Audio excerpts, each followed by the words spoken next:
¿Qué estaréis pensando después de haber visto la receta de Marta? Pues seguramente en lo rico que puede estar cuando lo probéis y lo fácil y divertido que será cocinarlo viendo cómo se lo pasa Marta. Pero habrá quien piense lo de a mí no me va a salir, menuda pereza o qué rollo cocinar, con lo que manchas y luego toca limpiar, ¿verdad? Lo pensamos o lo decimos en voz alta, pero ojo con la manera en que nos hablamos, pues hablarnos mal nos puede llevar a la mala salud, como nos van a explicar hoy la doctora Carmen Alegría y la neurocientífica Nazaret Castellanos, porque ese diálogo interior, hablando con uno mismo, lo tenemos todos en algún momento del día, Nazaret.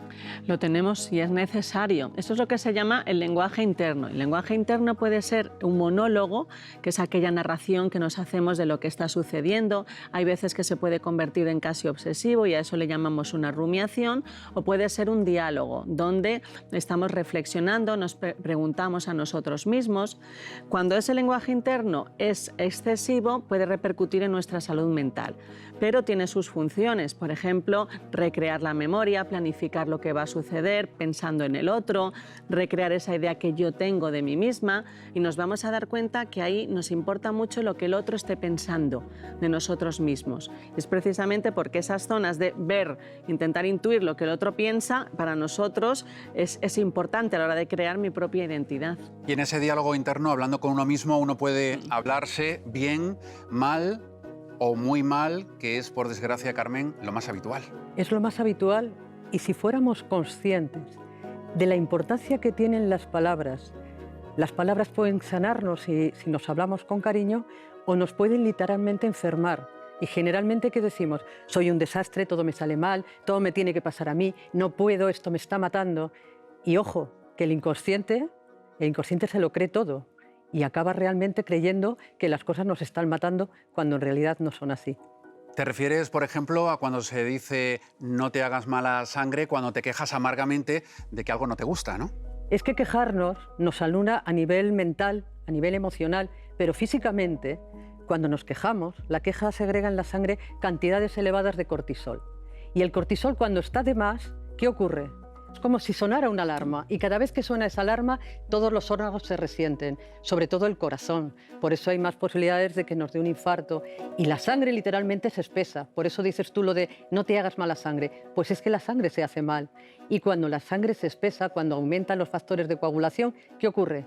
Pues que hay más posibilidades de que nos dé un accidente vascular o cualquier otra enfermedad. Ya te digo, de cabeza a los pies puede pasar de todo.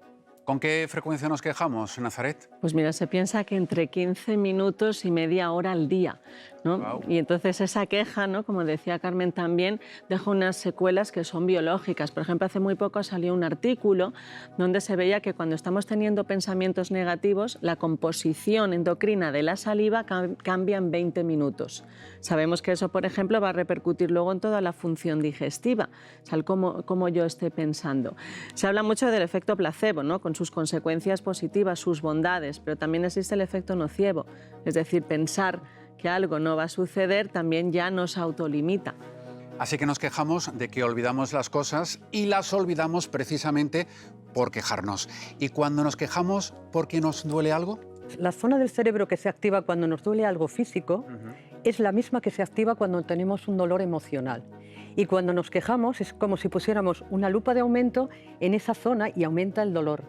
Yo siempre digo que aprendo de mis pacientes, y aprendí algo muy bonito de una paciente que tenía un dolor crónico por una operación que había dejado unas secuelas con una evolución tórpida de un pie. De tal forma era su dolor tan intenso y tan limitante que ni siquiera en la unidad del dolor eran capaces de solucionarlo. Y la pobre mujer estaba atada de por vida a los patches de morfina, que es uno de los tratamientos que ponemos los médicos cuando no sabemos qué poner. Y un día llega a la consulta y me dice: doctora, ¿sabe qué me ha pasado? Que yo llevaba mucho tiempo levantándome por la mañana diciendo, este maldito pie que no para de dolerme. Dice, y no hacía más que doler y doler. Dice, y un día lo miré y dije, este pobrecillo pie, me duele, pero aunque me duele, hace el esfuerzo de llevarme de un sitio a otro.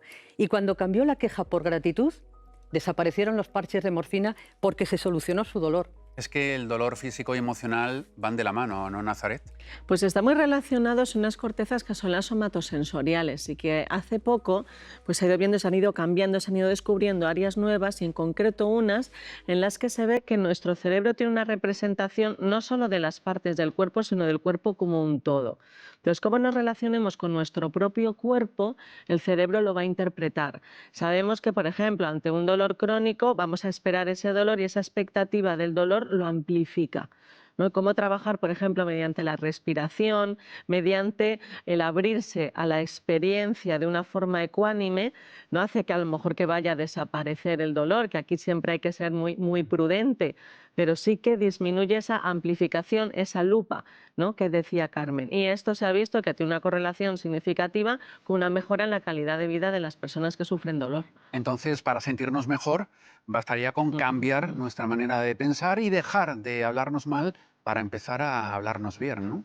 Yo empezaría por ahí. No diría que es el único, pero como siempre, ¿no?, el cómo nos narremos nuestra propia vida, yo creo que ya influye, ¿no?, en la memoria.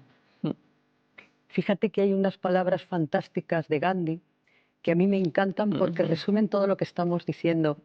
Cuida tus pensamientos porque se volverán palabras. Cuida tus palabras porque se volverán actos. Cuida tus actos porque crearás costumbres. Cuida tus costumbres porque marcarán tu carácter y tu carácter guiará tu vida. Pues vamos a practicarlo desde ya mismo por nuestra salud. Gracias, Nazaret y Carmen, por estar con nosotros. Gracias a ti. Gracias.